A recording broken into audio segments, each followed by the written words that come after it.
tutti voi, ben trovati a questo nuovo appuntamento con Elettroshock, puntata speciale, quella di stasera, durante la quale vi racconteremo alcune storie. Filo conduttore è la solidarietà, il dedicarsi agli altri nelle sue varie sfaccettature, mettersi a disposizione di chi ha più di bisogno, ma anche trasformare in una battaglia collettiva quella che nasce come battaglia personale, con l'obiettivo di trovare una soluzione per se stessi, ma contemporaneamente riuscire ad aiutare anche tante altre persone che sono nella stessa condizione.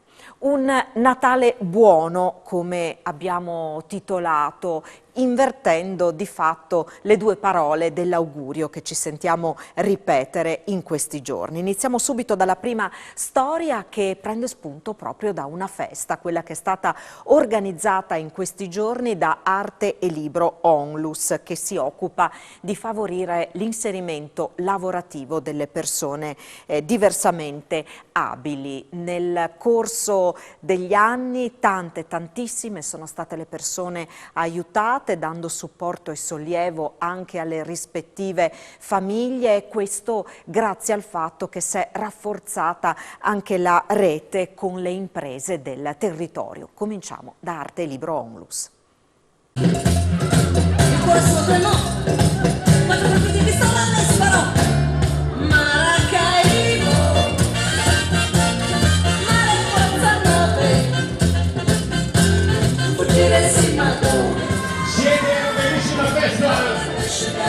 Arte e Libro Onlus! Arte Libro in Festa è una grande giornata per noi, ci stiamo lavorando da parecchie settimane perché siamo partiti con realizzare dal mitico Renatino Pontoni che ci ha donato questa giornata, no, di festa di musica, assieme a tanti altri sponsor e amici, clienti, volontari, benefattori che ci hanno donato chi tempo, chi denari, chi beneficenza per realizzare una giornata straordinaria che ci permette insomma di perseguire l'inserimento lavorativo, che è l'attività che Arte Libro persegue durante tutto l'anno, ma di dedicarci oggi a un coronamento che è proprio la festa del Natale tutti insieme. Tra l'altro tutti insieme, tutti in presenza, finalmente si festeggia, si sta insieme, cosa che mancava a tutti, mancava anche qui. Esatto, non so se sentite in sottofondo la musica perché finalmente è liberatorio, no? Poter stare nuovamente tutti insieme con i ragazzi, abbracciarsi, baciarsi, l'affettività, no? Quindi questo tema che assieme all'inserimento lavorativo è centrale rispetto a quello che è proprio la socialità, la relazione tra le persone, quindi siamo non contenti, entusiasti di questo momento e grati anche a questo momento con te ora per poter raccontare, no, di cosa si occupa Arte Libro e soprattutto le bellissime realtà con cui collaboriamo. Stefania, Giacomo, Mara, Dottor Rampino, Lilli.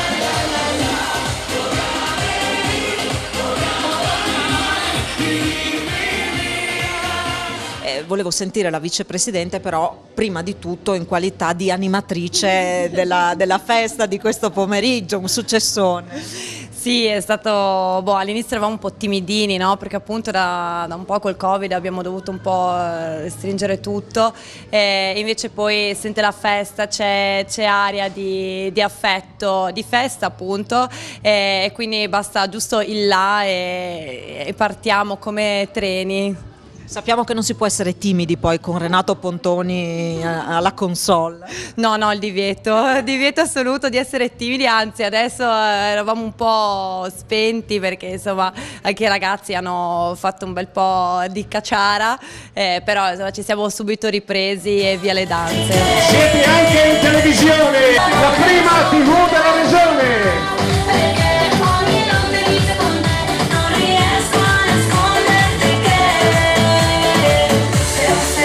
Raccontiamo adesso dell'inserimento lavorativo che è appunto il fulcro, no? Il cuore dell'attività che svolgete. Siamo grati di poter dire, no, di collaborare con importanti aziende del territorio, alcune storiche per noi, altre invece che si sono avvicinate negli ultimi anni. Parto dalle storiche perché sono quelle che ci hanno permesso di arrivare qui ora, no? E mettere un primo pezzettino, no, in questa nuova struttura che per noi è immensa, perché partivamo da una realtà di un piccolo laboratorio di poco più di 300 metri quadri, ora ne superiamo siamo a 2000. Per noi cosa vuol dire? Non numeri ma persone nuove che possono essere inserite nel nostro contesto.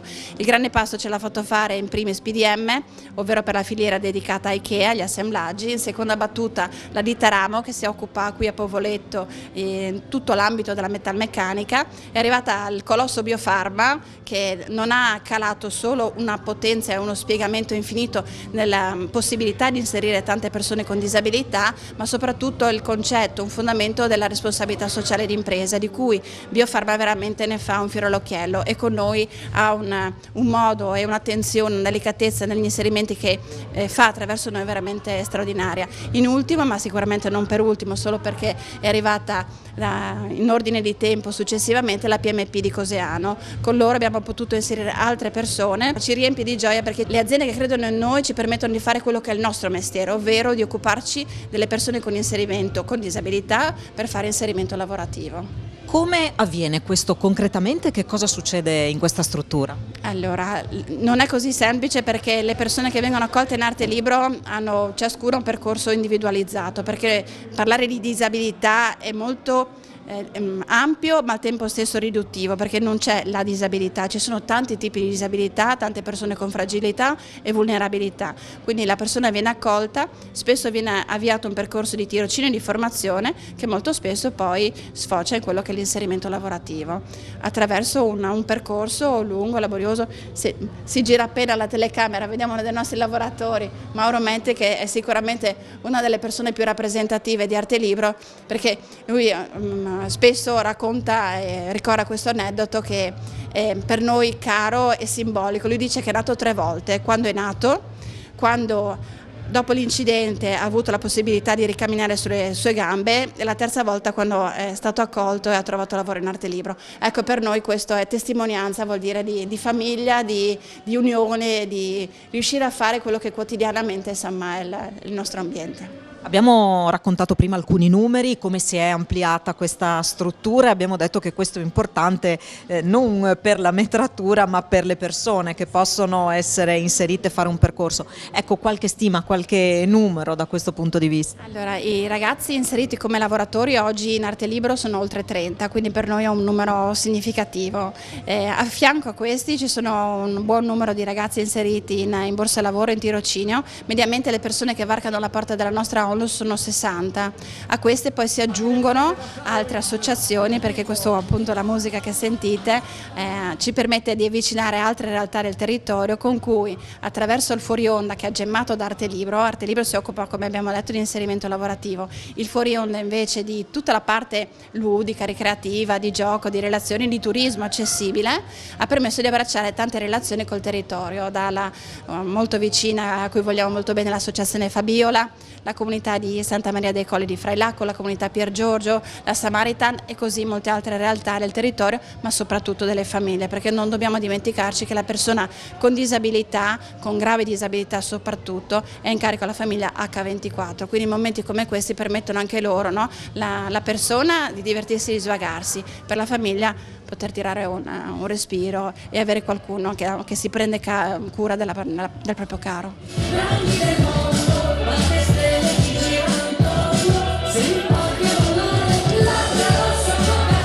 Abbiamo raccontato di questa importante realtà e abbiamo sottolineato quanto conti il rapporto con le imprese del territorio. Tra queste c'è anche la PMP. Perché avete aderito a questa iniziativa? Perché e come supportate questa realtà? Comunque ci sembra un'ottima iniziativa. Abbiamo conosciuto questa cooperativa penso 3 anni fa. Pian piano abbiamo cominciato a conoscerci, a lavorare insieme. Noi facciamo meccanica, diciamo, medio pesante, quindi c'era difficile trovare i giusti componenti per comunque collaborare con loro. Poi abbiamo trovato delle soluzioni per poter produrre qui in Arte Libro le valvole idrauliche, che è una cosa straordinaria. Quindi ai miei ragazzi, perché sono una 50ina di ragazzi disabili che lavorano in Arte Libro, noi ne abbiamo 8. Il nostro obiettivo è occuparne almeno il doppio, il nostro obiettivo sarebbe occuparne almeno il doppio e quindi siamo in questa direzione qua. Quando ho detto ai ragazzi, attenzione, stiamo impiantando in Arte Libro un grande reparto di produzione di valvole idrauliche in concorrenza con la Germania.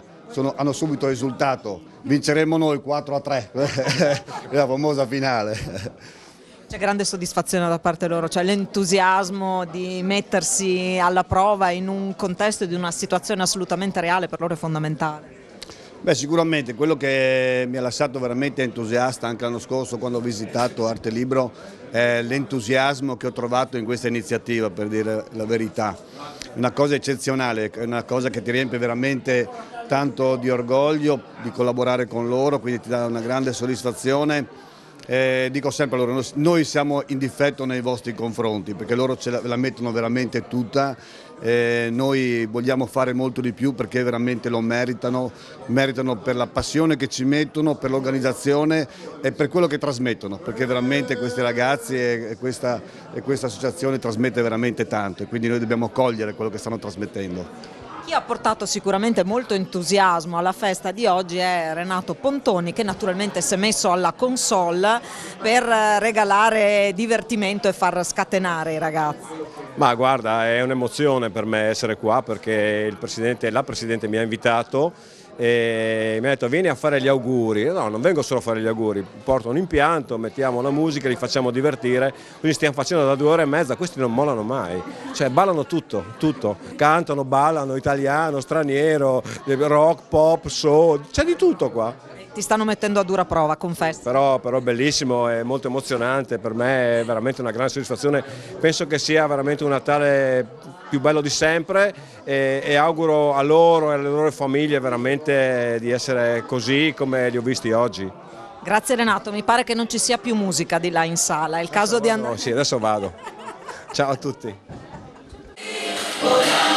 Una delle canzoni più forti in assoluto di Bill.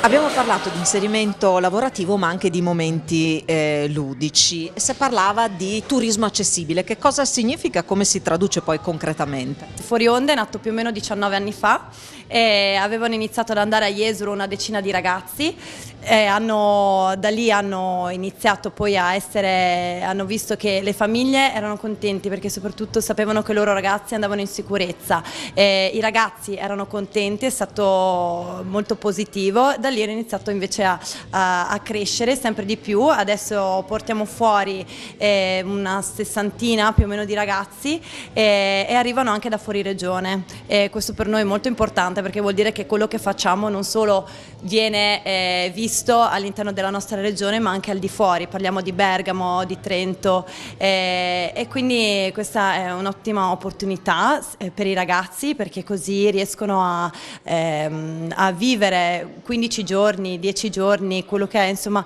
di totale spensieratezza, di giornate in autonomia senza i genitori, così anche i genitori riescono ad avere dei momenti di relax perché comunque ricordiamoci che le persone che stanno con i ragazzi sono con loro H24 di continuo e quindi anche per loro è un ottimo momento di svago e relax, anche perché fuori onda abbiamo dei professionisti che vengono con noi, che sono degli educatori, degli infermieri, dei medici e anche dei volontari formati, quindi le famiglie sanno che possono stare tranquilli.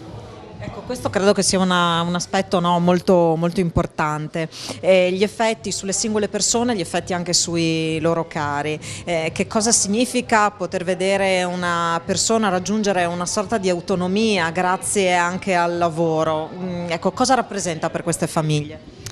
Per le famiglie lo sintetizzo in una parola sola, l'immenso, perché poter pensare che la persona, no, che amano, che hanno in cura, possa trovare dei momenti di autonomia e di socialità è una cosa che veramente è immensa. Guardando al futuro, che cosa vi aspetta, a che cosa puntate? Allora, devi sapere che in Arte Libro ci prendono in giro perché dicono che siamo perennemente in evoluzione e quando si entra, si varca la porta c'è sempre qualcosa di nuovo. Non possiamo sicuramente, no, non abbiamo la sfera magica, ma sicuramente abbiamo tanti bei progetti in serbo. Oggi ne avete intravisti alcuni perché stiamo dedicando tantissimo spazio alla formazione proprio per far sì che i ragazzi possano sviluppare, no, e aumentare le proprie autonomie, sia in un contesto lavorativo ma anche proprio in un contesto abitativo, di socialità, di relazione. Ci sono tanti modi per supportarvi, per sostenervi. Chi fosse interessato a farlo, come può fare? Dico sempre che le forme di volontariato sono infinite perché la persona può donare tempo, può donare denaro, entrambe sono risorse preziosissime e fondamentali per noi perché ci permettono di continuare a fare quello che per noi è Arte Libro, ovvero poter accogliere sempre più persone perché ogni risparmio, ogni beneficenza che riceviamo non va ad arricchire nessun altro se non quello che facciamo al nostro interno, quindi le persone, e ci permette appunto di continuare ad accoglierne di nuove. Ed è la cosa incredibile, ogni tanto quando partiamo con nuove attività è incredibile come le persone con disabilità sono veramente tante e le famiglie che vivono questa situazione sono veramente numericamente proprio significative e molte. Un augurio che volete fare attraverso Telefriuli? Io devo dire la verità che ne ho uno semplicissimo, salute e serenità. Quando ci sono questi due elementi penso che il cuore, no, di ciascuno di noi possa essere gonfio di ogni ricchezza. Ma non posso che appoggiare quello che dice il nostro Presidente, quindi auguriamo veramente sereno Natale a tutti e un felice anno nuovo. È un po' di divertimento che non guasta mai. Ma quello adesso, quello adesso. Giro, giro tutto, cassa il mondo, cassa la terra, tutti giù per terra. Bravissimi, l'applauso di tutti noi.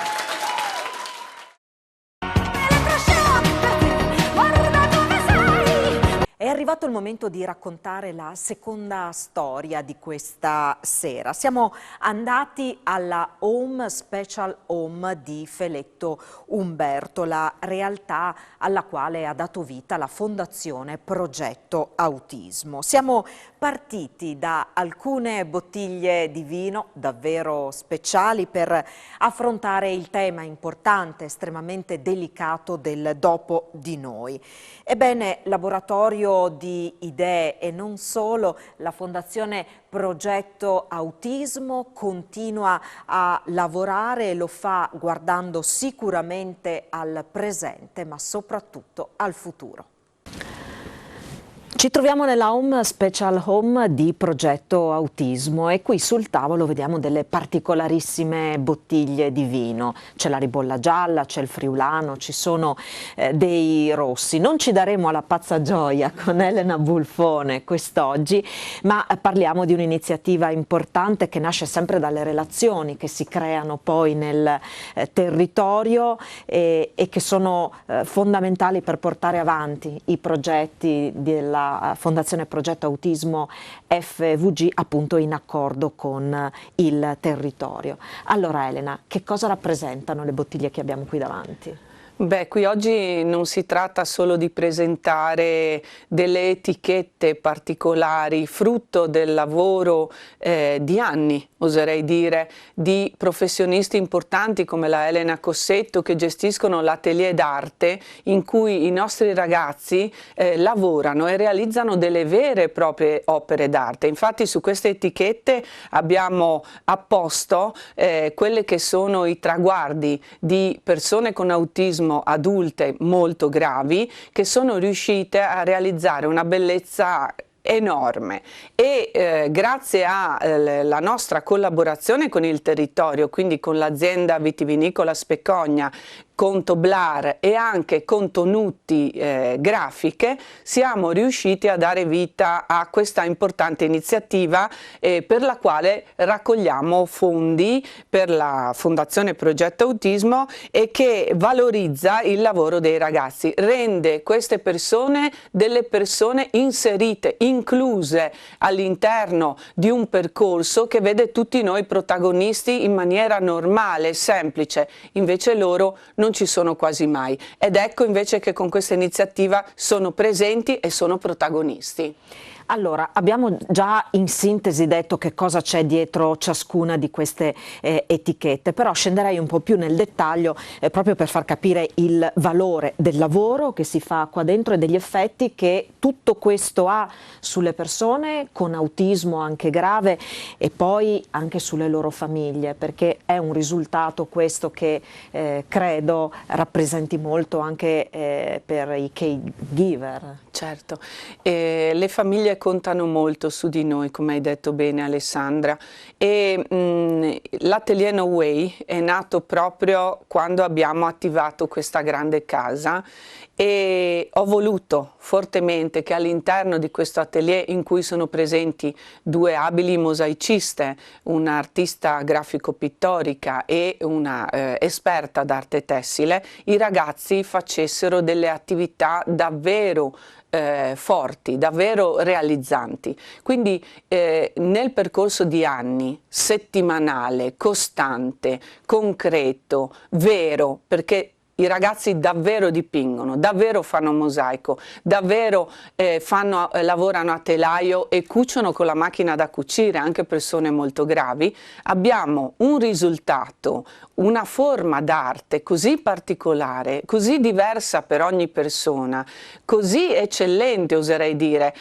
Qui troviamo delle opere d'arte, ma le chiamo proprio così, fatte da persone che hanno difficoltà a parlare, da persone che hanno agiti comportamentali, da persone che hanno delle fortissime disprasie, come il mio Alessandro, che ha 26 anni e che mai più avrei pensato che potesse dare vita a delle opere pittoriche, ma anche di mosaico così eccellenti. Quindi esporre queste persone diciamo, alla professionalità di veri professionisti dell'arte e dell'artigianato porta degli esiti insperati. Anche per me, che ho accolto questa sfida e l'ho lanciata, devo ringraziare anche i miei operatori, perché non è semplice coordinare un'attività in cui persone non esperte d'autismo entrano in un contesto molto strutturato ed organizzato.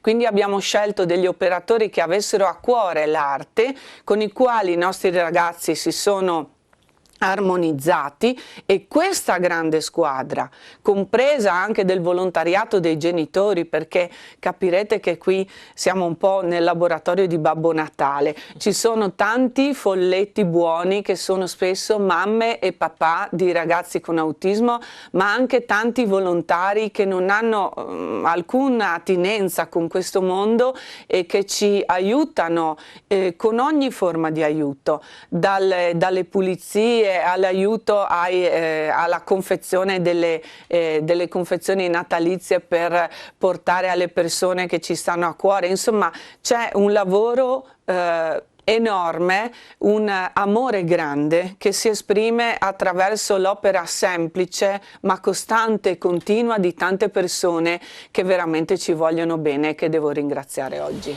Allora, ancora due parole su queste bottiglie, poi raccontiamo anche altro, perché ci sono state delle aziende vitivinicole del territorio, nomi importanti peraltro, che evidentemente hanno colto il lavoro che si sta facendo qui dentro e si sono messi a disposizione per questa iniziativa. Bottiglie che possono essere acquistate da chiunque sia interessato, sostenendo in questo modo l'attività che fa Progetto Autismo. Certo, devo dire che con Cristian Specogna il rapporto è di diversi anni. Abbiamo iniziato dipingendo le bottiglie, i ragazzi dipingevano queste bottiglie, Cristian le ha portate ovunque, a giovanotti, a tantissime persone, le ha mostrate al mondo, e io devo ringraziare tantissimo la famiglia Specogna, perché attraverso la fiducia che ci ha concesso ci ha permesso di mostrare questi talenti.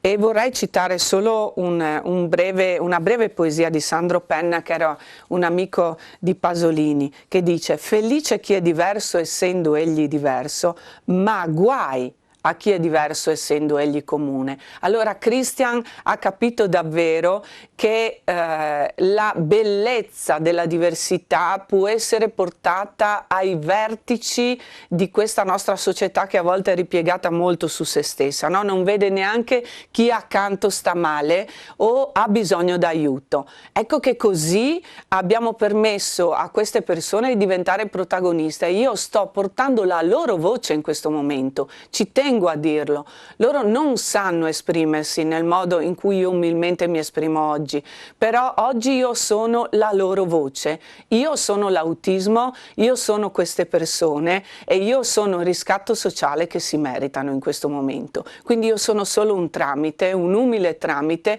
che però vuole cambiare lo stato di cose che c'è in questo momento, l'assoluta non attenzione e non assistenza, e ci sono tante famiglie che ancora urlano di dolore e non hanno nessuno che li aiuta. Abbiamo 40 persone in lista d'attesa, stiamo aiutando 2 realtà importanti, una in Carnia a Cedarchis che ha aperto adesso un punto d'aiuto e di riabilitazione per i piccoli, e giovedì prossimo si inaugurerà anche la prima pietra a Monfalcone dell'associazione Voi Come Noi, che costruirà una grande casa per il dopo di noi. Questo per sottolineare come da un lato ci sia questa battaglia che ormai va avanti da anni, no? Per far sì che l'attenzione della politica, l'attenzione delle istituzioni rimanga alta su questo fronte, sulle persone con autismo e sulle loro famiglie che hanno sicuramente bisogno di essere accompagnate e supportate in questo percorso. Però non è mai stato solamente un urlare, un richiamare l'attenzione, è stato anche un rimboccarsi le maniche per fare qualcosa di concreto proprio per queste famiglie. L'iniziativa di queste bottiglie di vino appunto che vengono vendute vi consente di guardare al futuro, vi consente di raccogliere risorse che vanno ad alimentare un nuovo progetto. Qual è questo nuovo progetto? In premessa, Alessandra, io voglio ringraziare il mio staff e il direttore generale della Fondazione Baisero, perché davvero organizzare dei servizi così complessi, così complicati per 92 persone che assistiamo è un numero enorme. È veramente complesso, difficile e soprattutto ci onora anche il riconoscimento che abbiamo avuto dal già Ministro per la Disabilità Stefani, che ci ha inserito nelle strutture di eccellenza sul territorio italiano riguardo all'autismo. E non è finita però qui, perché se c'è una partecipazione importante della Regione Friuli Venezia Giulia, dell'azienda sanitaria Friuli Centrale, purtroppo noi non riusciamo ad assistere le persone sulle 24 ore. Allora abbiamo pensato di avviare una nuova grande impresa, la realizzazione di una co-housing, cioè di un villaggio in cui noi, insieme ad altre famiglie con autismo, andremo ad abitare e potremo essere assistiti sulle 24 ore. In questo modo i nostri figli, quando noi invecchieremo, perché invecchieremo, siamo già, dicevamo prima, no? Border, quindi fra qualche anno persone che non dormono la notte, persone che hanno agiti comportamentali non potranno essere assistite da anziani. Non è immaginabile, e quindi avremo la necessità di creare un villaggio che si sostiene da solo, che ha dentro le sue mura le potenzialità per riuscire anche a dare ossigeno ai tanti fratelli e sorelle che altrimenti dovrebbero assistere i loro genitori e il fratello o la sorella con autismo. Questo non è nell'intento delle nostre famiglie. Vogliamo un futuro diverso anche per i fratelli e le sorelle dell'autismo, che spesso sono così trascurati. In questa Home Special Home si è fatto tanto, parlavi di laboratorio davvero in tutti i sensi, non è solo laboratorio artistico, ma è sedersi attorno a un tavolo, immaginare un futuro per questi ragazzi che poi diventano adulti, per i loro genitori e i loro fratelli. Tantissime idee sono nate qui e avete avuto il coraggio, la forza, ci avete messo l'impegno per portarle avanti. I risultati li possiamo vedere attorno a noi? Beh, abbiamo anche tanti esiti sulle ricerche che stiamo conducendo. L'ultima è stata presentata proprio la scorsa settimana ed è Flow, la stanza multisensoriale interattiva che i Lions ci hanno supportato qualche anno fa. Abbiamo finanziato direttamente noi il supporto a 2 ricercatrici di neuroscienze Udine e Trieste, e siamo riusciti a pubblicare già una ricerca che è stata pubblicata sul giornale della Simpia, quindi qualche cosa di importante, dove compare anche il mio nome. Io sono un insegnante elementare e questo per me è un grande risultato, ma in termini del fatto che per l'autismo, per la disabilità in genere, non esiste innovazione, non esistono idee nuove e bisogna costruire davvero tantissimo di concreto. E dicevo, con questa ricerca stiamo evidenziando che in un ambiente multisensoriale questi bambini e questi ragazzi hanno dei miglioramenti notevoli e riescono ad abbreviare i tempi di riabilitazione. Ecco che bisogna sperimentare, bisogna avere il coraggio di rompere gli schemi e di creare delle piste di lavoro nuove che ci permettano davvero di considerare queste persone come le altre e non delle persone da ghettizzare, da lasciare in un angolo. Nei giorni scorsi c'è stata una visita importante in questa struttura di un artista noto a livello nazionale, ha un figlio con autismo, salito agli onori delle cronache per essere salito sul palco durante un concerto. È un contatto nato già in tempi passati che si è concretizzato in questa visita qui a Feletto. Beh, Elio di Elio e le storie tese, Stefano Belisari è venuto qui qualche tempo fa e ci ha onorato della sua presenza per un'intera mattinata, si è fermato a pranzo con noi, ha visto i laboratori dei ragazzi che hanno suonato per lui. Per noi è stato un grande onore. Anche lui è un papà dell'autismo, come dicevi bene Alessandra, e anche lui sta cercando e sta osservando quali sono le migliori soluzioni per il futuro di suo figlio. E quello che ci ha fatto piacere è che alla fine di questa visita, dopo aver ascoltato e visto tutto quello che facciamo, ha detto una realtà come Progetto Autismo dovrebbe essere presente in tutte le province d'Italia. Questo ci onora davvero tanto e davvero quello che mi ha fatto più piacere è sentire questi cuori che battono all'unisono per cercare delle soluzioni davvero efficaci ed efficienti per quando noi non ci saremo più, perché questo è il desiderio nel cuore di ogni papà e mamma dell'autismo. In questo periodo sentiamo tante volte ripetere Buon Natale. Oggi noi abbiamo un po' rovesciato la prospettiva, parliamo di un Natale buono. E un Natale buono è quello in cui ci si guarda attorno, come dicevi tu prima, ci si accorge delle persone che si hanno vicino e non ci si gira dall'altra parte quando c'è una difficoltà, quando c'è una sofferenza. Questo è un po' il messaggio che vorremmo trasmettere oggi. Sì, qualcuno diceva che recitare una poesia non significa comprenderne appieno il suo significato.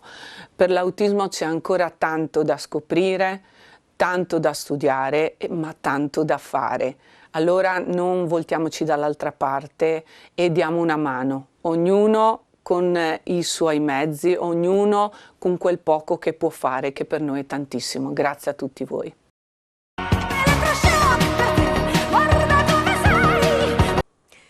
Ed ora la storia di Rebecca, una bambina di 9 anni che vive con la famiglia a Gorizia. Soffre di una sindrome rara, quella che è conosciuta come la malattia dei bambini farfalla. La speranza di guarigione per lei, come per tanti altri bambini, è legata ad una cura e in particolare agli studi di un'azienda di Modena che è in liquidazione e che rischia pertanto di chiudere i battenti. Ecco allora che la battaglia di Rebecca, della sua mamma e del suo papà diventa una battaglia per tutti gli altri bimbi con le rispettive famiglie che si trovano in queste condizioni.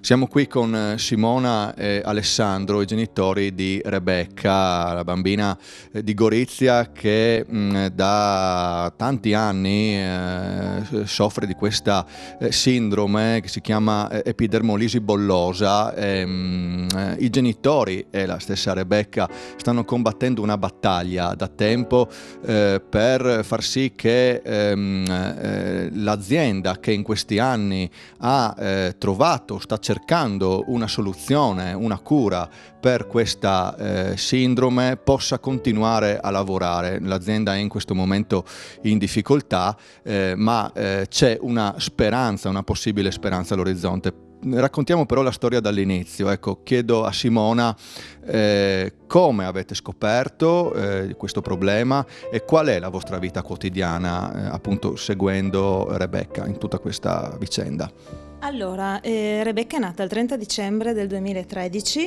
alla nascita noi non sapevamo cosa avesse. È nata che mancava della pelle in alcune parti del corpo, soprattutto negli arti. È stata, subito riconosciuta la patologia perché in ospedale c'era un medico che l'ha riconosciuta pur essendo molto rara.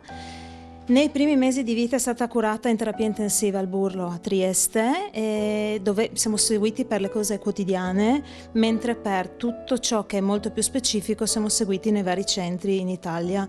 Negli ultimi anni siamo seguiti appunto a Modena, dove si stanno specializzando sempre di più con un'equipe molto completa. E i primi mesi sono stati molto difficili nel capire come medicare, dove medicare, che creme usare, che ferite ci sono. Però poi abbiamo preso mano e diciamo che è diventato parte della nostra vita quotidiana, nostra, della famiglia e di tutti coloro che si prendono cura di Rebecca. Nella quotidianità dobbiamo stare attenti a urti, cadute, ferite che si formano, bolle che emergono. La sua pelle è molto molto delicata e quindi anche un piccolo urto a volte la può lacerare. Ci sono ferite che fin da poco dopo la nascita non si sono mai richiuse, sono medicate quotidianamente con a volte anche ore di medicazioni giornaliere, a volte più, a volte meno, e dobbiamo stare un po' attenti a tutto, infezioni, a tutto insomma. Nonostante ciò, Rebecca conduce una vita normale, studia, suona, ama gli animali, ama i cavalli, canti. Esatto. Anche canto io, faccio la musicista e anche conosco un gruppo musicale che siamo diventati amici. Come si chiama il gruppo musicale? Itazenda, sono un gruppo musicale sardo. E a te che musica piace esattamente? Dipende da giornate. Dipende tanto da giornate. È vero che suoni la batteria anche? Sì. Quindi ecco una quotidianità che nonostante insomma la necessità appunto di dover far fronte a questo problema è quella di tutti gli altri bambini. Sì, abbiamo sempre improntato tutto sulla normalità, sul fare tutto come se la malattia ci fosse marginalmente. Quindi lei ha voluto fare cavallo, abbiamo provato a fare cavallo ed è andato tutto bene, e ha voluto fare batteria, canto, e poi il tempo è finito perché di fatto la settimana comunque ha 7 giorni, però lei è molto contenta. Nei tempo libero, quando può, va a casa delle amiche. Cerchiamo di fare tutto nella più normalità possibile per lei e per noi. Ecco, le tue amiche, i tuoi amici combattono con te questa battaglia, no? Sì, c'è la mia migliore amica Lea che mi sostiene da quando ero in asilo, che gli ho insegnato a parlare in italiano perché lei è di un'altra lingua e siamo diventate le migliori amiche. Ecco, quindi c'è anche l'aiuto di tutti gli amici, della famiglia, e c'è, chiedo al papà Alessandro, una speranza possibile all'orizzonte, perché appunto la vostra battaglia che state conducendo sui social, anche avendo così l'apporto di tante persone, è quella di poter un giorno contare ancora sulla terapia e sul lavoro che sta facendo Holostem. Ecco, qual è la vostra speranza? Intanto sicuramente Holostem è fondamentalmente l'unica nostra speranza che abbiamo, perché è un gruppo di studiosi qua in Italia, intanto, che anche questo è molto importante sottolinearlo, famosi in tutto il mondo, e dove hanno raggiunto dei livelli di studio di questa malattia molto, molto elevati, no? E sarebbe appunto un peccato che i risultati ottenuti fino adesso andassero gettati nel vero senso della parola, no? Questo gruppo qua anni fa ha fatto anche proprio un trapianto di pelle, ad esempio ad un bambino, ad Hassan, che si chiama questo bambino, dove poi è stato fatto anche un libro, e tutta l'operazione in sé è andata a buon fine. Anche per Rebecca ovviamente, e per tutti gli altri, per tutte le altre persone affette da questa malattia, nutrono una speranza incredibile per questo centro, no? Proprio per migliorare il più possibile la propria vita, sia dei pazienti stessi, ma anche dei parenti e degli amici che ruotano intorno a queste persone, appunto, che hanno questo problema. Nei giorni scorsi siete stati proprio anche a Modena a supportare questa battaglia. Sì, assolutamente. Oltre ad andare a fare visite lì, siamo stati anche 2 fine settimane consecutivi lì a Modena, dove siamo stati intervistati anche da altre emittenti e testate giornalistiche, assieme ad un gruppo di altri ragazzi affetti da epidermolysi bullosa anche loro, e di conseguenza cerchiamo di essere il più attivi possibile e di far conoscere anche a più persone possibili questa malattia, per appunto sensibilizzare, e sperando che facendo questo anche questo centro non venga poi chiuso, insomma, e appunto per continuare la speranza per tutti. Ci sono state delle esperienze, un'esperienza soprattutto che dà speranza, un'esperienza positiva successa ad un altro bambino con una situazione simile a Rebecca ma leggermente diversa, ecco, è su quella strada lì che chiedete di poter continuare. Esatto, qualche anno fa è stata fatta una sperimentazione appunto a Modena con questa terapia genica su un bambino con una forma lievemente diversa da quella di Rebecca, con una forma giunzionale, dove appunto è stata applicata la pelle, e a quanto pare a distanza di anni il risultato è rimasto ottimale.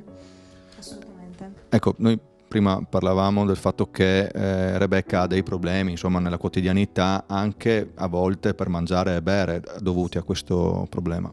Assolutamente, la malattia in questo caso non si manifesta solo a livello cutaneo e visivo, ma anche a livello di mucose interne. Infatti molto spesso capita che abbia delle bolle a livello della gola e che quindi le impediscano di alimentarsi come deve, difficoltà a bere anche un bicchiere d'acqua o un bicchiere di latte, perché appunto la bolla gonfiandosi va ad ostruire la gola, e in molti...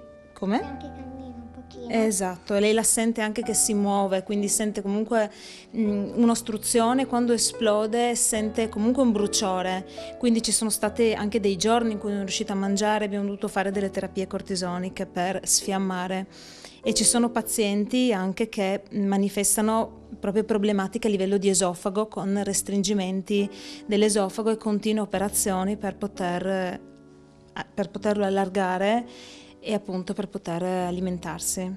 Per sensibilizzare sull'argomento avete anche creato una pagina social molto seguita che si chiama Rebecca's Life. Esatto, sì, abbiamo preso questa decisione qualche settimana fa, appunto per far conoscere un po' la sua vita, ma che è anche la vita di tutti gli altri bambini con la stessa patologia, e appunto per sensibilizzare le persone che non conoscono questa malattia, perché è molto poco conosciuta essendo così rara, e per appunto farla conoscere, perché più persone la conoscono, più persone poi non pongono la domanda per strada di cosa ha vostra figlia, perché ormai si sa già, e più è conosciuta, più è seguita, e più c'è la possibilità appunto di arrivare allo scopo che hanno tutti, trovare una cura. E per chiudere questa puntata di Elettroshock una strenna natalizia. È stato presentato nei giorni scorsi il calendario 2023 dell'Arma dei Carabinieri in lingua friulana, una novità che ha esordito appunto quest'anno. Il calendario dei Carabinieri era già edito in 9 lingue diverse, il friulano diventa la 10ª, una storia che parla anche del legame tra l'Arma e il territorio. Questa iniziativa è di Arlef, Regione Friuli Venezia Giulia e appunto Arma dei Carabinieri. Generale, lei ha parlato oggi di un evento storico in relazione alla presentazione del calendario dell'Arma in friulano. Perché un evento storico? È un evento storico perché il calendario dell'Arma compie 90 anni, nasce nel 1928, abbiamo avuto solo una breve pausa post bellica e da lì in avanti è andato sempre a crescere anche col numero di copie. Oggi ne stampiamo circa 1.200.000 in 8 lingue ufficiali e una lingua minoritaria che era il sardo dal 2008.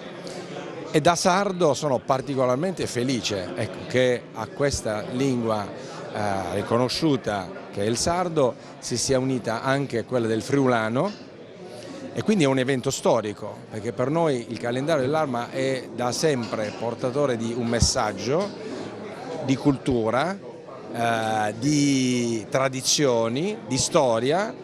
L'Arma dei Carabinieri rappresenta l'unità del paese, presente in maniera diffusa in tutti i nostri paesi, i nostri comuni, è l'asse portante della patria, possiamo dire. E che i Carabinieri abbiano voluto il calendario in marilenghe, ecco, è una testimonianza della forte integrazione che i valori espressi dall'Arma dei Carabinieri ha con i valori che esprime il popolo friulano: tenacia, lavoro, impegno, responsabilità, attenzione.